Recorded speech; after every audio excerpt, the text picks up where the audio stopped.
This is the story of Aladdin and his wonderful lamp.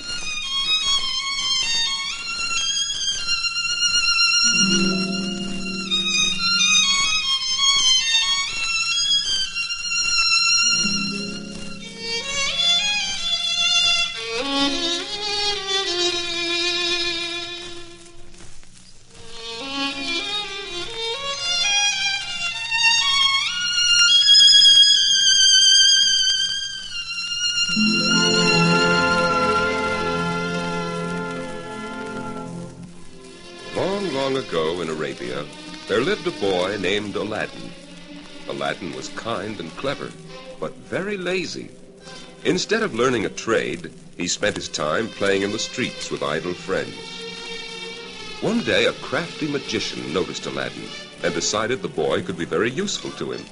And so the scheming sorcerer pretended to be Aladdin's long-lost uncle and persuaded him to go for a walk outside the city gates. He led Aladdin to a secret cave. "Listen, child. In this cave there lies a hidden treasure which shall be yours if you do exactly as I tell you. Go down the steps, and there you will find a garden with fruit trees. In a corner of this garden you will see a lamp. Put the lamp in your belt and bring it to me. Here, wear this ring for good luck." Aladdin was really quite frightened, and yet so curious that he did just as the magician instructed him to do. But on the way back, he couldn't resist helping himself to as many of the beautifully colored fruits as he could carry in his hands. When Aladdin reached the mouth of the cave, he asked the magician to help him crawl out. Now the magician desperately wanted this magic lamp, but it had no powers unless it was handed to him from inside the cave. "Give me the lamp first," said the magician. But that was impossible, since Aladdin's hands were full of fruit. At this, the sorcerer became so angry that he shouted some dreadful, mysterious words.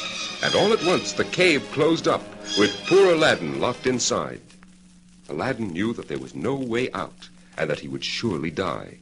He clasped his hands in despair, and as he did so, he rubbed the ring on his finger.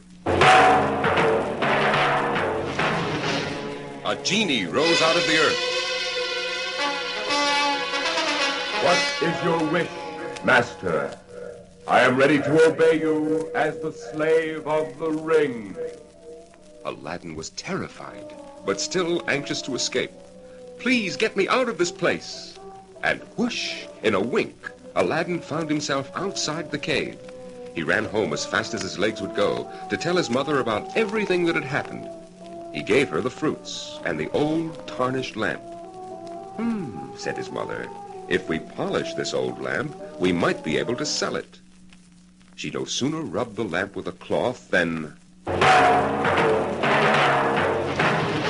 a genie appeared. "What is your wish, master? I am ready to obey you as the slave of all who hold this lamp."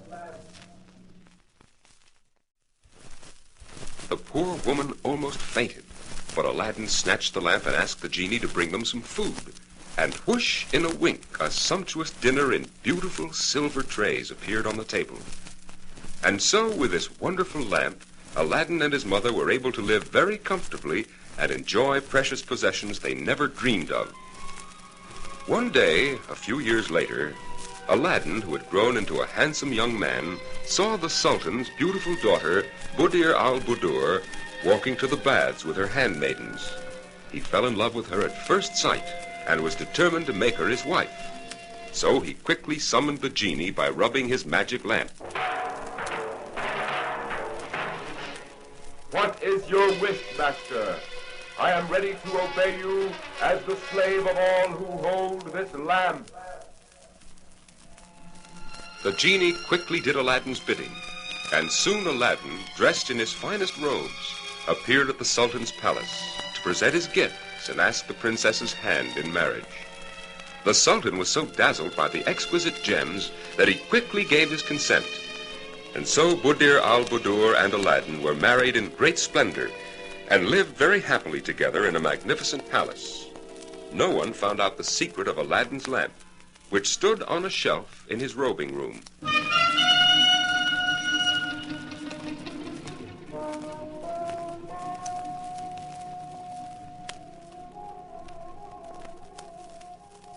One day, Aladdin decided to go on a hunting trip. While he was away, the wicked sorcerer, who had learned of Aladdin's good fortune, disguised himself as a peddler and called beneath the palace windows, "New lamps for old! New lamps for old!"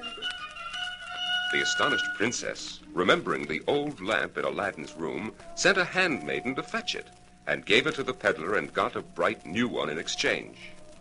When Aladdin returned from his trip, a bit sad because he had lost his ring during the hunt, the princess told him about the shining new lamp in his robing room. Aladdin was about to burst into a rage when he realized that his anger would give away the secret of the wonderful lamp. So instead, he kissed the princess and went to his robing room. Meanwhile, in his haste to escape with the magic lamp, the wicked sorcerer stumbled near the edge of a deep, deep well on the outskirts of the city, and the precious lamp rolled to the very edge. Oh! In his greedy panic to recover the lamp, the sorcerer lost his footing, and both he and the lamp crashed to the bottom, never to be seen again.